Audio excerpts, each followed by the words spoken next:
नमस्कार, MK exam मंथन में आपका स्वागत है। मैं मनोज कुमार। आज हम लोग शुरू करते हैं कैबिनेट मिशन योजना के बारे में कि देखेंगे कैबिनेट मिशन कैसी योजना थी और इसके द्वारा भारत में किस तरह का परिवर्तन हुआ। यह अंग्रेजी सरकार के द्वारा लाया गया था और इसमें जो भी सदस्य थे वह कैबिनेट स्तर के मंत्री थे, इसलिए इसे कैबिनेट मिशन योजना कहा गया। तो आइए शुरू करते हैं कैबिनेट मिशन योजना। यह कैबिनेट मिशन योजना 24 मार्च 1946 को भारत में आया और इसने भारत के राजनीतिक दलों से बातचीत करने के पश्चात 16 मई 1947 को अपनी रिपोर्ट ब्रिटिश सरकार को सौंपी और उस सरकार ने निर्णय लिया और जुलाई में इसके आधार पर चुनाव करने का फैसला भारत में कराया। इस कैबिनेट मिशन योजना में 3 सदस्य थे, जिनका पहला नाम है पैथिक लॉरेंस। यह था भारत राज्य सचिव था। दूसरा था सर स्टेफोर्ड क्रिप्स, यह व्यापार बोर्ड का अध्यक्ष था। तीसरा था एवी अलेक्जेंडर, यह एडमिरल्टी प्रथम लॉर्ड था।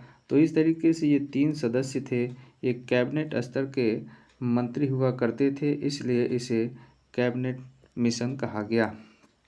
इसमें कैबिनेट मिशन योजना के द्वारा भारतीयों के सामने कुछ प्रस्ताव रखे गए थे, जिसमें से पहला प्रस्ताव है कि देशी रियासतों को जनसंख्या के अनुपात में सीट आवंटित किए जाएंगे और यह प्रत्येक सीट 10 लाख की जनसंख्या पर एक सीट का निर्धारण किया गया था।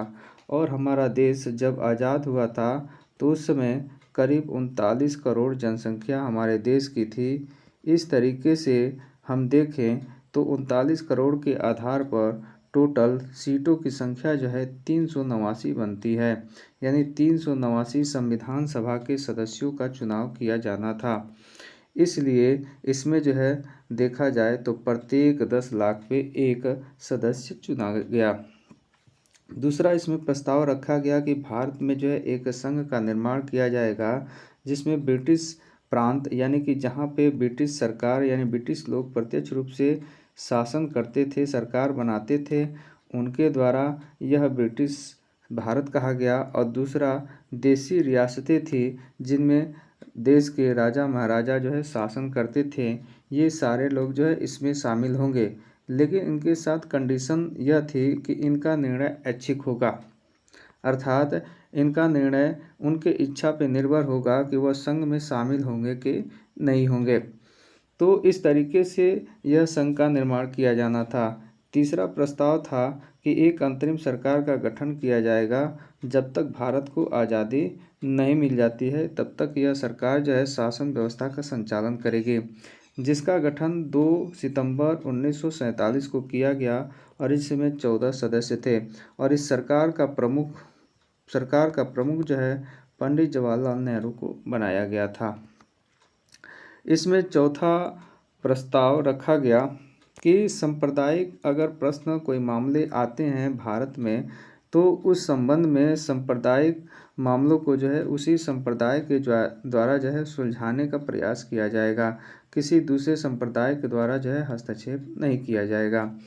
पांचवा इसमें प्रस्ताव रखा गया था कि संविधान सभा और ब्रिटिश सरकार के बीच एक संधि करेगी, जिसके तहत ब्रिटिश भारत को पूरी तरह से आज़ाद कर देंगे।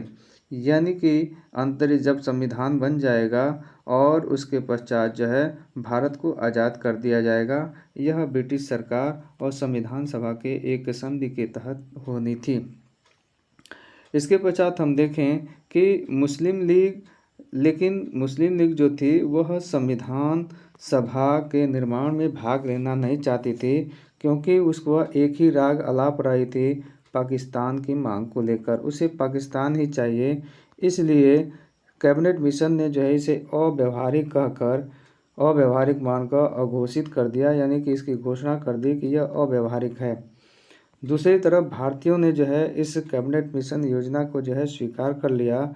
उसके पश्चात इसी कैबिनेट मिशन योजना के तहत जुलाई में चुनाव होते हैं और 389 सीटों के लिए यहाँ पे चुनाव होता है। लेकिन मुस्लिम लीग को इसमें मात्र 73 सीटें मिलती हैं, जिसके कारण से वह अपने आप को हारा हुआ महसूस करता है और संविधान सभा का बहिष्कार करता है। लेकिन संविधान सभा के बाकी सदस्य जो है इकट्ठा होते हैं और संविधान निर्माण की प्रक्रिया को आगे बढ़ाते हैं। तो ये था आज का कैबिनेट मिशन योजना। कैसा लगा ज़रूर बताइएगा। नमस्कार।